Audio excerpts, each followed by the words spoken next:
Hi, this is Nanette Hosenfeld with the Great Basin Fire Potential Briefing for Thursday, October 1st, 2020. Looking at fire potential impacts over the next few days, today and tomorrow we are looking at some really isolated areas that'll see winds in the 25 to 30 mile an hour range with critically low relative humidities.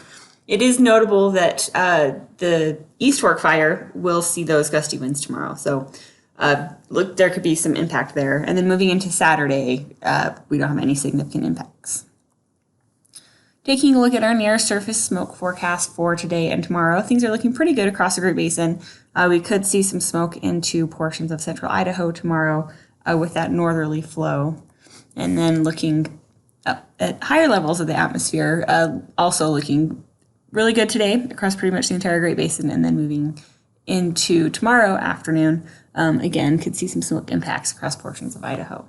Fire activity has really decreased across the Great Basin. Just a couple team fires left and not too many new starts yesterday. Over the past 7 days, and really even much longer than that, it's been incredibly dry across the Great Basin.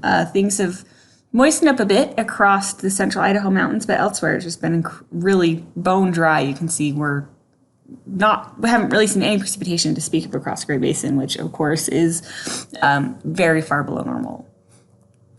This is the Eddy Drought Index. It's kind of a really rapid response drought index that shows where conditions are the driest.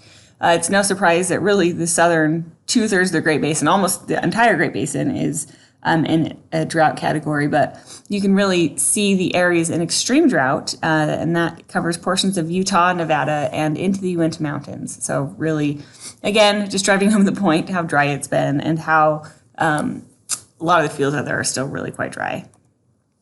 ERCs are exceptionally high across portions of the Great Basin.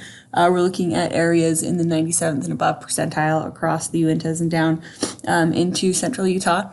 ERCs dropped a bit across Idaho and into northern Nevada last week with cooler, wetter weather, but those are on the rebound again with the warmer weather that we've seen, and those will just continue to rise through the next week as we stay in a really hot and dry pattern. Taking a look at those ERCs a little closer, GB2, which is in the central Idaho mountains, as I said, did drop a decent amount with the cooler weather that we saw, but they're already on the rebound with ERCs rising. And then GB30, which covers the central Utah mountains, really close to record territory, expecting that we'll go above record territory here soon. Satellite this morning shows a strong ridge of high pressure over the Great Basin, and that will lead to hot and dry weather across the area today. You can see, again, image on the left showing the upper level pattern, really hot, really dry. Our significant fire potential map has all of Utah, Nevada, and the Arizona Strip in the brown category, with Idaho in the yellow. Relative humidity will be quite low across the entire Great Basin today. We're expecting single-digit values across much of Nevada and Utah. And our maximum temperatures will be in the 85 to 90 mile an hour. Oh man, don't cry for breathing.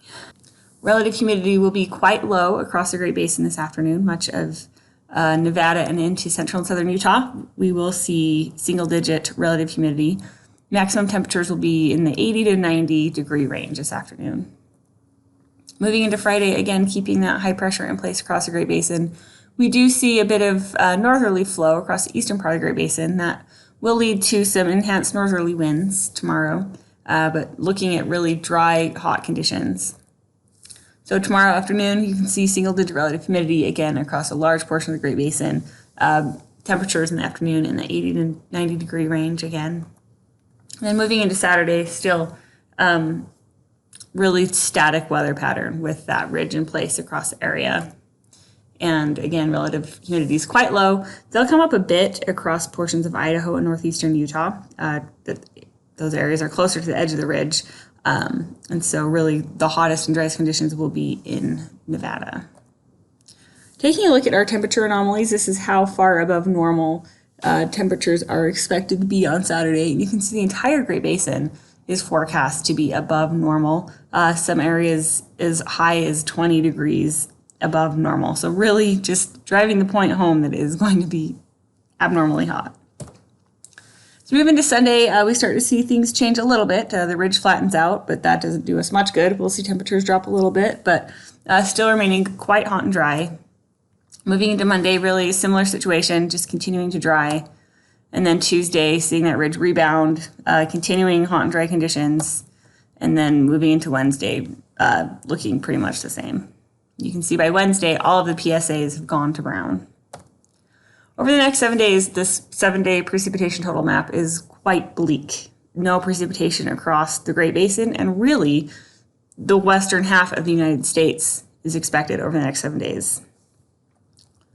Finally, the 8 to 14 day outlook, unfortunately, we're looking at this really hot pattern continuing through the middle of October.